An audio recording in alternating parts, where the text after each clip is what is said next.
Few places in Star Citizen can tap into player emotions in the same way that Port Olisar has.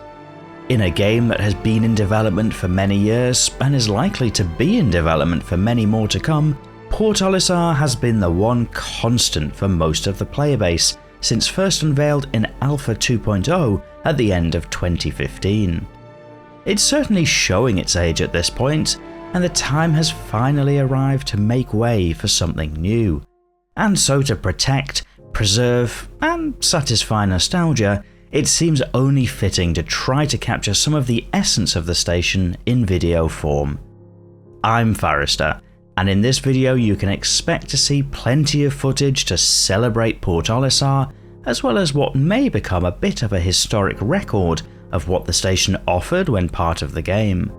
This is a farewell tour, a tip of the hat, a so long and thanks for all the fish, and so you're cordially invited to this retirement party in tribute to Port Olisar.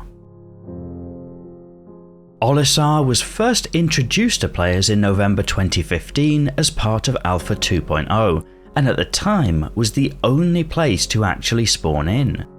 Back then, Stanton was just the moons surrounding Crusader, and so Port Olisar was the hub of all activity. It was beautiful, detailed, and offered jaw-dropping scenery as you stepped up and experienced the game. Expectations have changed somewhat since that time, and some of the textures do look a little dated compared to newer places, but even so, as Crusader has turned from floating bacon to a beautiful marbled gas giant, Olisar has proudly stood firm to showcase the changing times. And that's true of the station itself too. The role of Port Olisar as a platform has meant that as new features and functionality were introduced to the game, things were bolted on to allow the station to participate. Whether that's the large landing pads, terminals for paying fines, Covalex delivery lockers, or the consoles to sell raw mined goods, there's plenty that just got thrown in as time went along. For players spawning in, the Habs were nothing special, just a rough and ready room with no frills.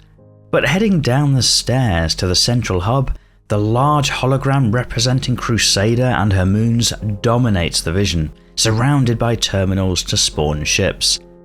At the back on the wall was a beautiful mural depicting the planetary system, as well as a lovely etching of Olisar itself, fittingly a solid part of the Crusader ecosystem.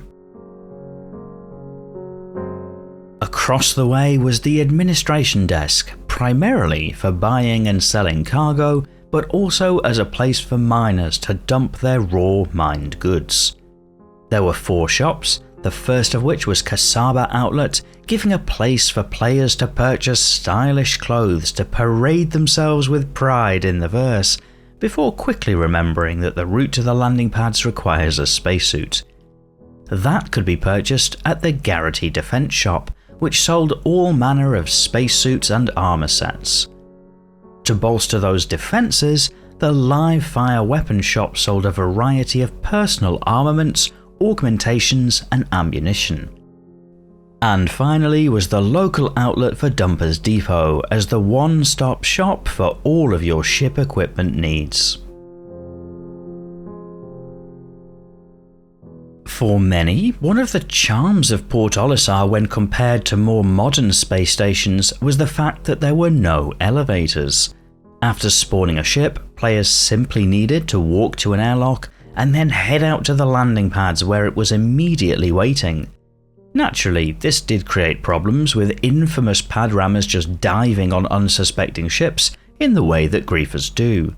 But equally, the ease of access made it one of the quickest places to be able to spawn and board a ship and then fly out to do whatever needed to be done. And outside there was a charm to the station too.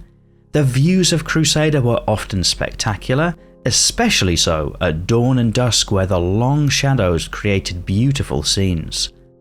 The steady movement of the large rotating rings adorned with the Olisar name made for a feeling of majestic momentum.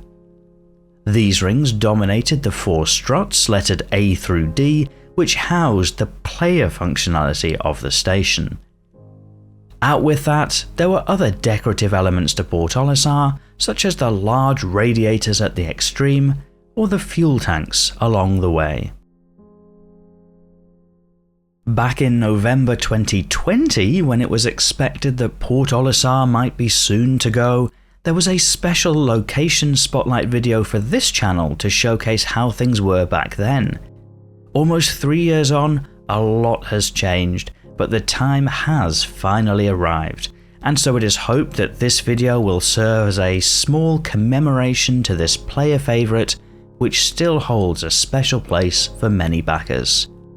Port Olisar, you've been our constant for 8 years, we'll not soon forget you. We'll also not soon forget your commercials. Ready to shift your perspective from the ordinary to the extraordinary? I look forward to reading your fond memories of Port Olisar in the video comments. If you're not yet subscribed to the channel, if you got this far, you might like to click that too, so that YouTube knows to show you more videos like this.